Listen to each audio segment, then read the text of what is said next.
Hey guys, Tisha here, and we are back with our Becoming Sister Wives book read along, summary, whatever we want to call it. And based on what I saw in the comment section, thank you to those of you who did respond and let me know what you thought about the first initial video. For right now, I'm going to go ahead and continue to read the chapter and insert a little commentary, and then we'll go along from there. It might change as we go throughout the book, but I think that based on the comments, this is the way you all want it for now. We're going to go today to part 1. It looks like it's called Matrimony. And from what I can tell, there are going to be 4 chapters in this section. Each chapter is dedicated to Cody and that wife. So today we're going to be reading from Meri and Cody's perspective. Let's go. So chapter 1, Meri and Cody. This is coming from Meri. I spent the early years of my life living in California with my parents, both of whom were devout followers of the Church of Jesus Christ of Latter-day Saints. When I was a baby, my mom had a friend who left the LDS church because she practiced plural marriage. When my mom learned about this, it piqued her interest, and she began studying the principle as well. Soon after, she suggested to my dad that the family move to Utah. He didn't know her religious reasons at the time, but he said, sure, let's move. Okay, so Meri's mom pulled a Cody. Y'all remember how Cody didn't really let it be known to them at the time when he wanted to move to Flagstaff that he intended for them to move in one house? Meri's mom pulled a Cody by moving this man and her family to Utah, knowing that eventually she wanted to be a part of plural marriage. We'll continue. Though it took them 4.5 more years of research and studying the principle before they actually did, we finally moved to Utah when I was 5 years old. It was my mother who urged my father to take his first plural wife. He did, and she joined the family when I was only 5, but I still have fond memories of her. Unfortunately, it was a short marriage with no children, and she left 2 years later. I wonder why she left. When I was 10, my mom and dad once again brought a new wife into the family.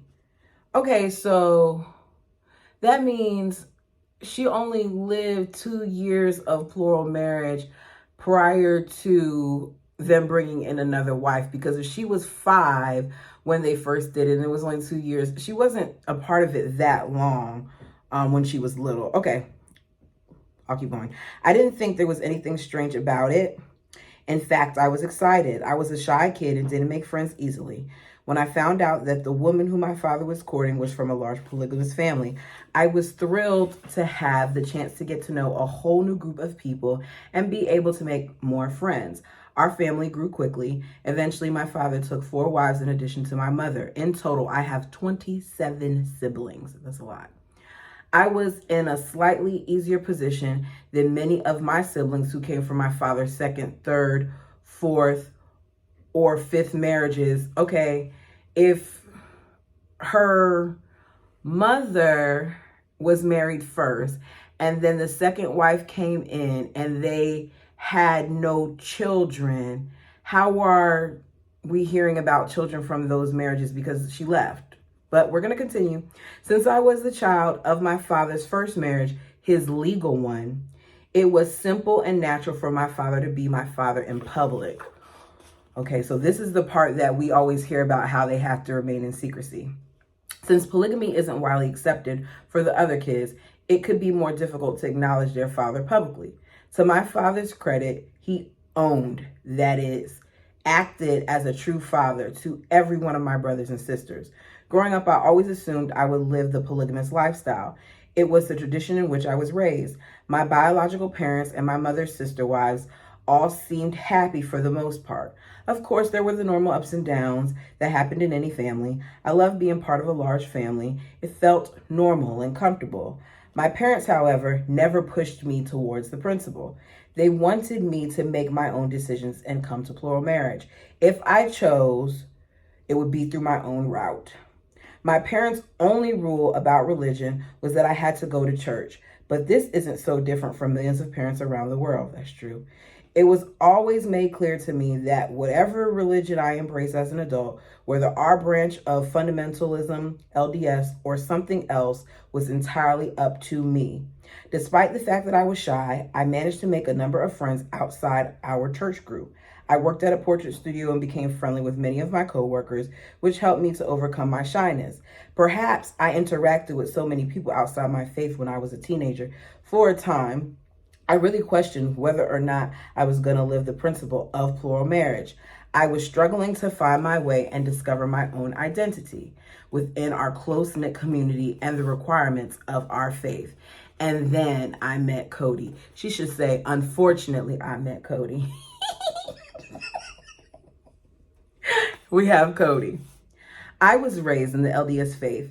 Both of my parents were devout Mormons. However, when I was 14 years old, my mother pulled me aside and explained to me some of the doctrines of Mormonism that are a little more intense.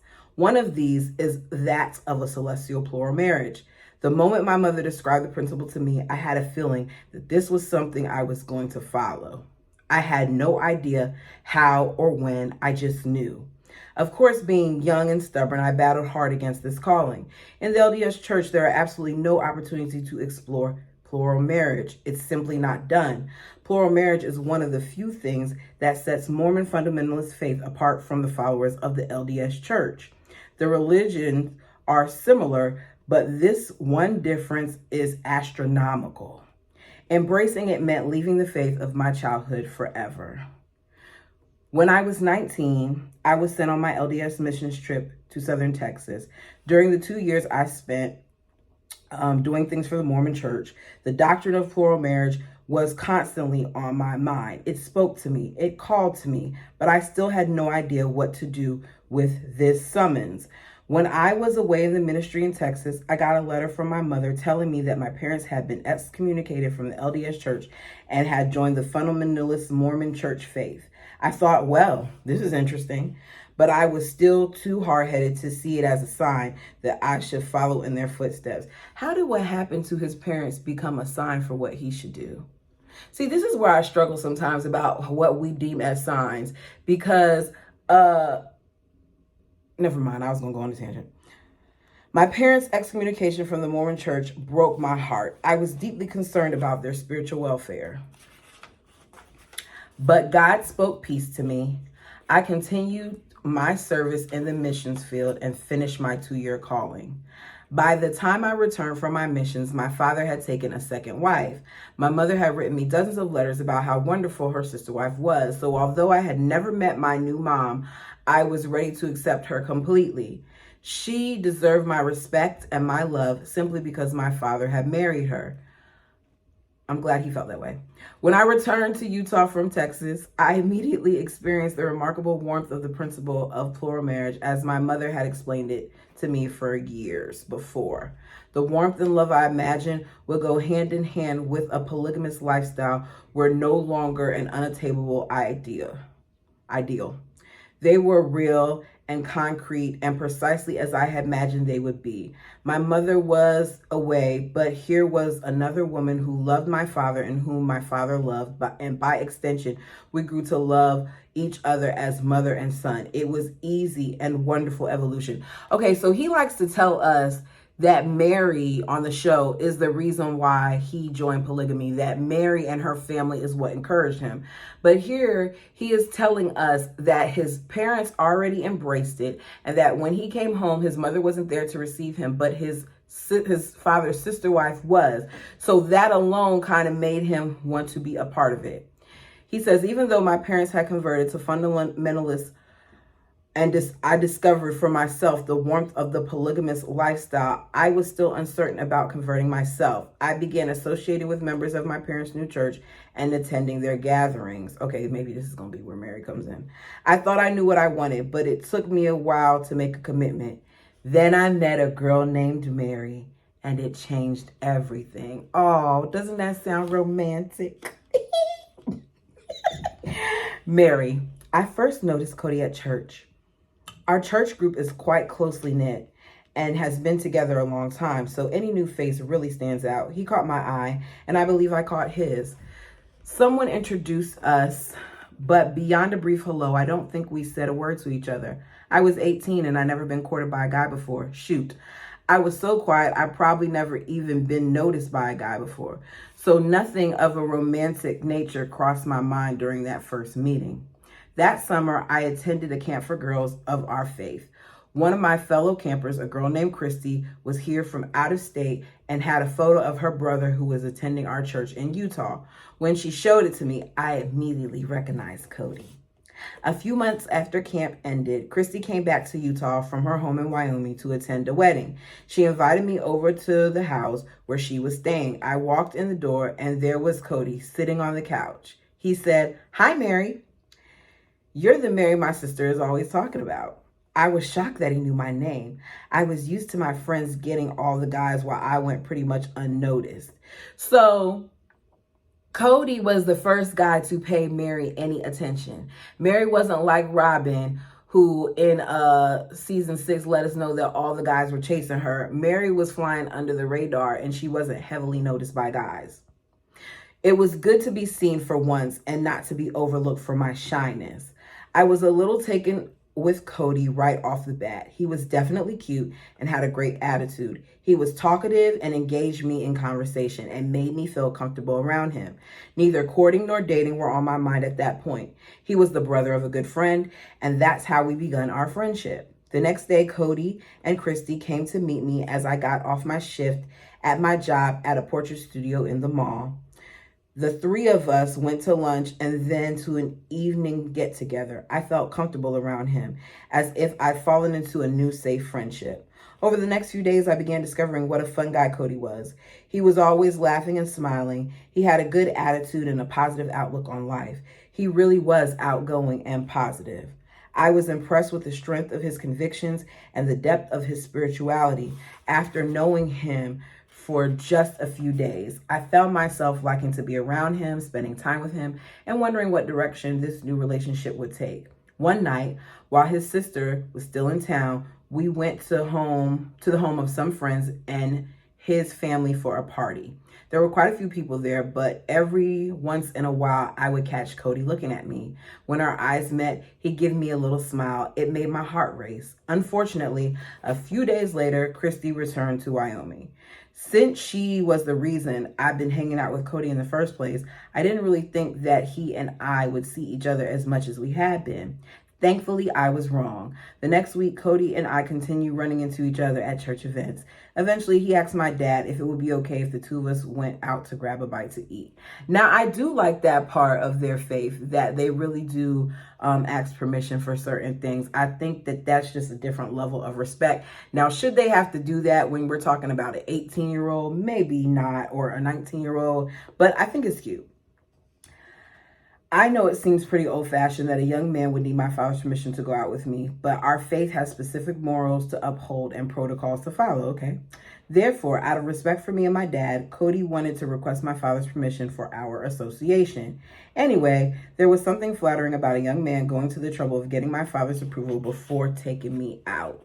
My father was an excellent judge of character, and warned to Cody immediately. My dad had a good handle on people. He had no problem with Cody and me hanging out, which soon became the description we jokingly used for our relationship. So I wonder if Cody back then was what we see now. Like, we've heard from the wives that he's changed, but if I were to meet someone like Cody initially, I would think that he was kind of a clown, because like his high school friends, he just seemed like he always wanted to be the center of attention, and he had an agenda. We already know that's what his high school friend said. He had no problem with Cody and me hanging out, which soon became the description we jokingly used for our relationship. He knew me well enough to know that we would be appropriate with each other and knew he had nothing to worry about in my new relationship. Now that we had my father's approval, Cody and I could get to know each other in earnest. Maybe it was because of me, or maybe it was purely because of his growing interest in our faith. I like to think it was a combination of the two. But Cody started spending more and more time associating with people from our church. I usually found myself somewhere nearby. Cody was and always has been a loud and enthusiastic presence. I don't know if that's a good thing. It's hard to miss him in a crowd. Back then, I was quickly learning that Cody is the guy everybody wants to know and be around. At first, when people noticed us hanging out together, they would ask Cody if I was his sister. I had been a member of the church since I was 5 years old, but I was quiet and shy, so much so that a lot of people hadn't noticed me. What kind of church you go to? How big is it that they don't notice you? That they didn't see you long enough to know since you were a kid, since you were like 5, that this isn't your brother? Now that I was spending time with Cody, people began to take notice. Oh, poor Mary, you are taking your identity in a man. Before Cody arrived in the group, I had been a wallflower. Now I began coming out of my shell. It was nice, but it was strange. I was experiencing the people and the places that had been most familiar to me in a whole new light. I was participating instead of standing on the sidelines. I was spending more and more time with him and starting to hope that our relationship would go beyond friendship. But then Cody broke my heart. After we'd known each other for a few weeks, when I could no longer deny I was falling for him, Cody came over to my house. We were sitting on the couch waiting for my mom to get home. Cody really enjoyed my mom's company and wanted to spend some time with her, which pleased me and gave me hope that things were becoming more serious between us. This hope was short-lived. At the precise moment I'd expect him to make some sort of declaration to me or at least hint his feelings toward me, he said, "I can't get involved in any relationship with girls right now. I like our friendship. Let's continue that." I was devastated, but I fought not to let it show. Now we're going to hear from Cody. I'm a hopeless romantic and too easily infatuated. When I was growing up, I suffered all sorts of little heartbreaks. I had a careless dating style. I would dive into a relationship before considering my true feelings. Often I find myself holding a girl's hand. Then I look over at her and think, why am I holding her hand? I really don't like her. What are you holding her hand for? Something was wrong with this man. During my 2 years in ministry in Texas, I promised myself that I would never again kiss a woman until I knew for sure that I was in love. When I returned home from my missions and began seriously considering converting from the LDS Church to the Mormon fundamentalism, my mother told me that I should take time away from girls, or at least from dating them. She knew that I needed to become less careless and discover what it was I truly wanted from a relationship and whom I truly loved. My mother sat me down and said, the next time you find yourself infatuated with someone, why don't you just try and be friends? Okay, so this is why he told Meri that he just wanted to be friends. Don't rush into a romantic relationship right off the bat. Be friends and let something develop. That decided, I told myself I was done with dating carelessly. I was done chasing girls. I urged myself to be patient and to learn how to be friends with the next girl I became interested in. Meri was my experiment in friends. Meri was so cute and sweet when I met her that I had a hard time suppressing my hopelessly romantic nature. She had a remarkable purity about her. I had a sneaking suspicion that we were soulmates. But because of the promise I had made to myself, I rejected this notion. Okay, so back then he thought that they were soulmates, and then he met Robin and she became his soulmate. I was determined to be Meri's friend until I knew her better and could confirm my suspicion that our destinies were intertwined. I was glad that Meri and I kept finding ourselves spending more and more time together. I was excited to be associated with members of Meri's faith. They had an intensity about religion that I found inspiring, perhaps because their religion was somewhat countercultural and at odds with certain conventional doctrines. They took no aspect of their belief for granted. They examined their convictions carefully and enthusiastically. The members of this group were fully committed to their ideologies and discussed them at length, both debating and confirming the tenets of their religion. Every day I spent with this group seemed to turn into an impromptu revival with profound discussions of spirituality and religion that I'd been missing in the LDS Church. Even though I loved my new group of friends and their congregation, I had yet determined whether I should join the faith. Nevertheless, I kept surrounding myself with people from my parents' new church. A few weeks after I told Meri that I wasn't open to dating, I invited her up to my parents' ranch in Wyoming for Thanksgiving. Meri and I never far from each other's side during that trip. Naturally, people began to ask if we were dating. It was pretty clear that we liked each other a whole lot more than just friends. I often caught Meri making eyes at me. I didn't have to ask her how she felt about me. It was written all over her face. Okay, Meri won't settle. I couldn't stop winking back at her from time to time. It was no longer possible for me to deny that I had strong feelings for Meri. She was sweet and innocent and a wonderful listener. She validated my existence. We became inseparable. So she went from being this sweet, innocent, great listener to now one of the things I love most about her is her organizational skills. At the same time, I thought this wasn't fair to Meri or me. I didn't want to lead her on, but I didn't want to make a mistake either. Thanksgiving weekend ended. I had planned to stay with my parents for a few days, so Meri drove back to Utah with some of our friends. This was the first time in weeks that we had been separated for so long. I thought about her constantly while we were apart.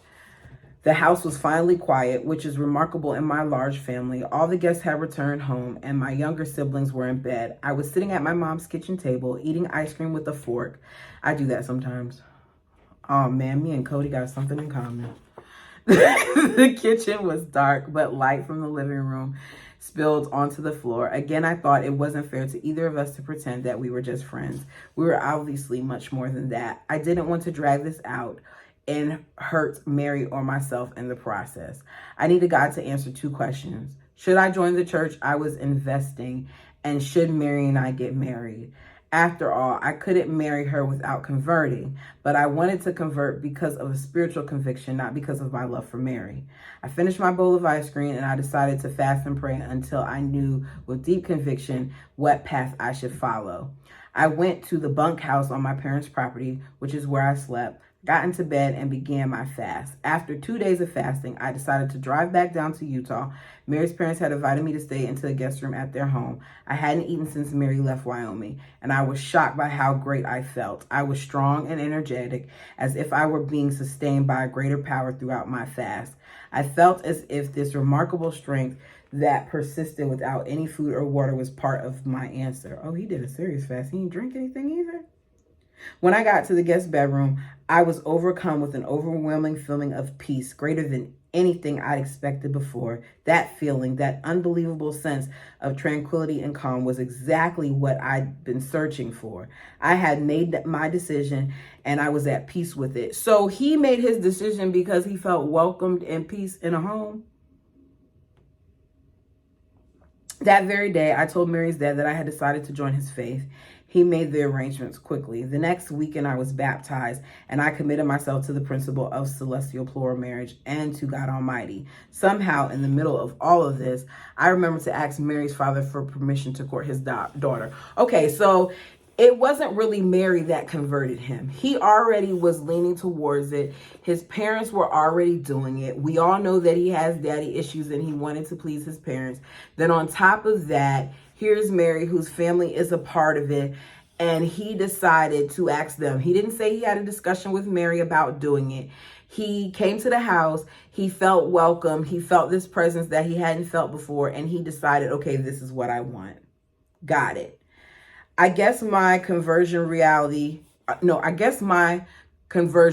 cast me in a favorable light because he granted it immediately. After the baptism, Meri and I went to Temple Square outside the LDS Temple in Salt Lake City to meet up with friends. I had my answer about both my faith and about Meri. I knew that I wanted to marry her, and I just had a feeling that she would say yes if I asked. But as usual, I was moving too quickly and following my romantic impulses. We hadn't even started courting, but I was already kneeling at the altar. That night in Times Square, I was wearing an old trench coat from my mission. I turned to Meri and said, "Your hands look cold." Then I took one of them in mine and I put our hands into the pocket of my coat. I didn't want to attract anyone's notice, but I wanted to hold her hand. I finally become comfortable with our romance because now I knew this was the woman I was going to marry. Even though Cody had told me that he didn't want to date anyone, I still had hoped that he would change his mind. When he finally approached my father about wanting to court me, I was thrilled. Cody and I had a wonderful courtship. The fact that we had spent so much time as friends and knew each other so well allowed us to develop a sweet romantic relationship based upon friendship and mutual respect. So at one point, they did know each other well without the assistance of Robin. Because now they need a mediator in Robin. Cody and I decided to spend Christmas with his family at their ranch in Wyoming. It had been 3 years since he had spent Christmas there, and I was looking forward to getting to know his family a little bit better. We had been courting for a month, but we had been hanging out for longer than that. It was impossible for us to hide the depth of our feelings for each other. Everyone knew we were in love. At dinner a few days before Christmas Eve, his family kept nagging us about our relationship. They all wanted to know, when are you guys getting married? They asked me over and over again. Finally, I shot back with, well, he hasn't even asked me yet. More to tease Cody than anything else, and maybe to light a little fire underneath him. That night after dinner, when we were sitting in the bunkhouse, Cody asked in a nervous but cute way, I'm thinking maybe we ought to get married, if you want to. It was an awkward moment, not at all the romantic proposal girls dream of. Although I did want to marry him, I was hoping for a real proposal, and there was something else holding me back. That was trash. But they weren't even together that long. That was trash, though. Cody could have did better than that. I wanted to take some time for introspection to know from God if this was the right choice for me. During this time that I was taking to check my feelings and validate them with God, Cody and I went ring shopping. We found a ring we both really liked, but we kept looking just to be sure. Cody knew this was the ring for us, though, so while I thought we were still shopping, he secretly had his sister buy it for him. On Christmas Eve, Cody officially asked me to marry him. He was really nervous. He sounded shy and embarrassed and not at all like his usual self when he asked me to marry him this time. He handed me this jewelry box without opening it or taking the ring out, almost as if he was delivering a package. I thought it was sweet how nervous and unpracticed he was. You're supposed to take the ring out and present it to me, not just hand me the box, I told him. But I was just giving him a hard time. I was thrilled that Cody had asked me to be his wife, and I was completely in love with him. I knew he was my soulmate and that we were destined for each other. We had a strong foundation of friendship to build on. I was so excited to finally be engaged to him and looking forward to becoming his wife. In true Cody Brown fashion, he had once again jumped way ahead of himself. He had asked me to marry him before he received consent from my father. The next day, Cody called my dad. The two of them had developed a deep friendship based on faith, spirituality, and understanding, so my dad gave us permission at once. Cody. I loved Meri, and I was certain of it, but I was worried. In every one of my past infatuations, I had been able to explore the possibility of a chemical connection through a kiss. I had done this with Meri, however, I hadn't done this with Meri. However, simply because it was not appropriate by the standards of my new faith and because I was waiting for the appropriate time. When we started our courtship, I promised myself I wouldn't kiss her until we were engaged. This strict abstinence made our relationship and our commitment to each other more powerful and meaningful. This was no simple infatuation. I was in love. It was love. Look at me saying he was in love. I was ready to say... It was love that had been established without the complications of physicality, which makes it spiritual love above all else. During the first week of our engagement, between Christmas and New Year's Eve, we met with the head of our church to get his approval so that we could get married. He gladly granted us his permission. On New Year's Eve, there was a dance for the members of our church community. Meri looked fabulous in the peach dress that she wore, which accentuated her curves in a way I had avoided noticing before our engagement. So before they got engaged, Cody wasn't looking at her body. Now, Cody, you were looking. I'm just saying. I'm a woman and I notice other women's curves, and I like women. I mean, and I like men. I like men. You get my point. You're going to notice people's curves, especially if they have them. Whatever she's wearing, you're going to see it. I didn't need any proof that I was attracted to her at this point. I knew it without a doubt, and I was very excited about my decision to marry her. It seemed throughout the dance that we were the only people there. The voices and chatter of our friends and family seemed to be just a background hum as we got lost in each other. She was the most beautiful girl in the whole room. I couldn't take my eyes off of her the whole night. When I took Meri home and we were saying goodnight, I leaned in and kissed her. I hadn't planned to do it, but I didn't try to hold myself back. It was just a sweet kiss that felt natural and right. It was the best start to the new year I could have envisioned. That kiss told me that I had made the right decision to ask for Meri's hand. Our chemistry was undeniable. I wonder what shifted. How you go from being this man that was so infatuated with her, so willing to wait for a kiss and all of that, to now not being able to stand her. Meri and I set a wedding date for April 21, which gave us nearly 4 more months of courtship and provided the time for us to further deepen our relationship. This was an important and special time. After 3 subsequent marriages, I now understand what a luxury this courtship was. Since we had monogamous engagement, there were no complications from the emotions and the feelings of another wife. Meri and I were able to date as much and as freely as we wished. Oh, so he's saying that his time with Meri allowed him more of a luxury to understand what a courtship was, because he didn't have to worry about other wives in the background. He could just focus on her. Okay, I get it. We were able to get to know each other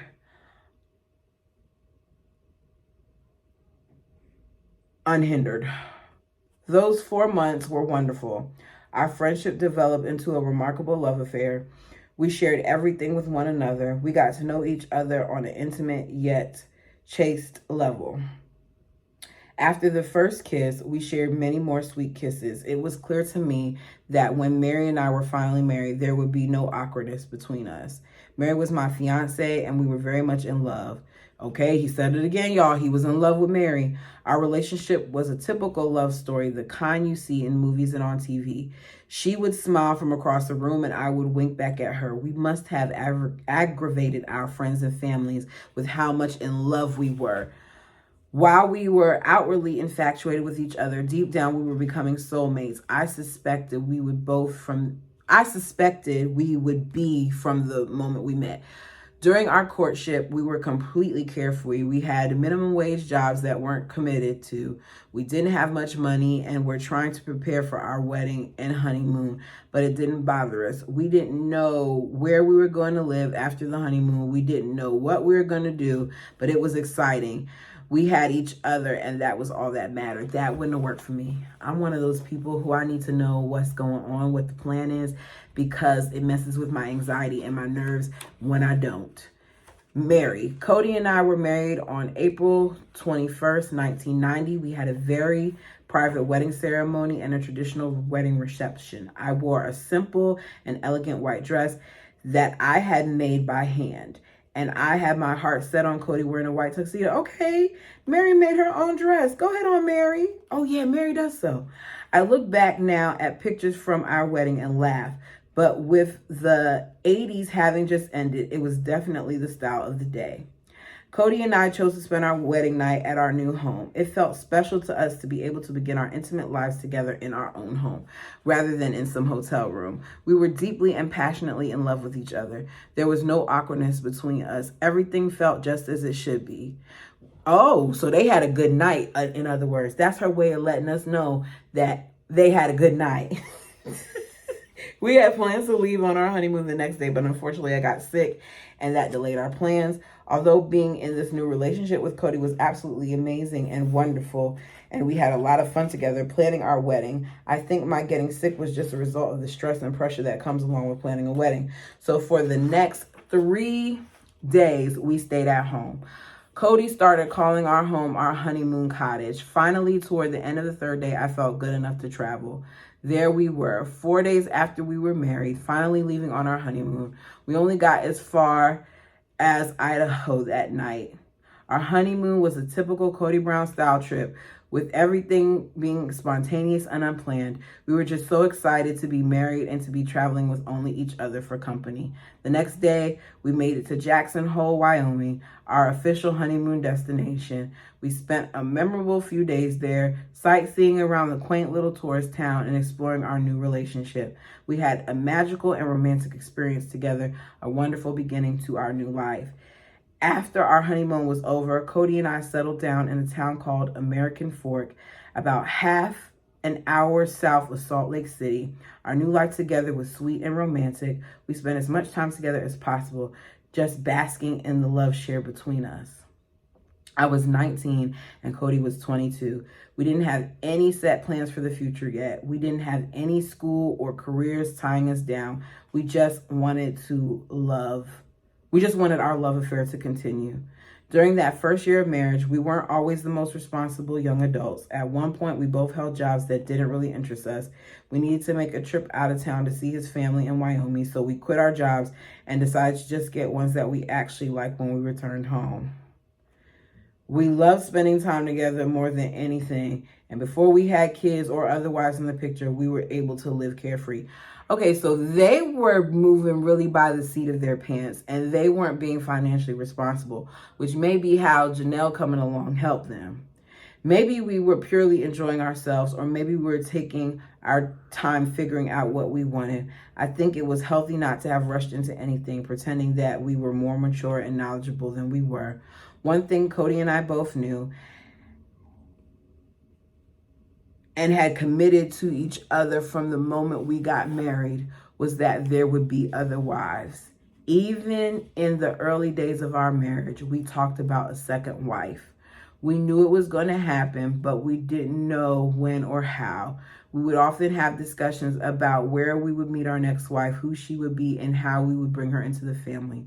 On occasion, when Cody and I would meet a woman, he and I would discuss whether she would be a good fit for our family. We knew it would happen eventually, but in the meantime, we were enjoying the time we had together, learning, sharing, and falling more in love with each other each day. All right, y'all, that's the end of that. I'm gonna be honest. I like the intro better than I like that that story. I mean, good for Cody and good for Meri, but I'm looking at it and I'm reading this and I'm like, okay, y'all loved each other so much and it was so this and so that, but look at where they are now. And I just don't get how they got to that point. But I guess we'll find out more as we continue to read down below. If you haven't already, please like the video. Please comment, please share, and if you're not subscribed, what you waiting on? Please subscribe. All right, y'all. Until next time, let's see what she does. Oh, I did say this was going to be a he, didn't I?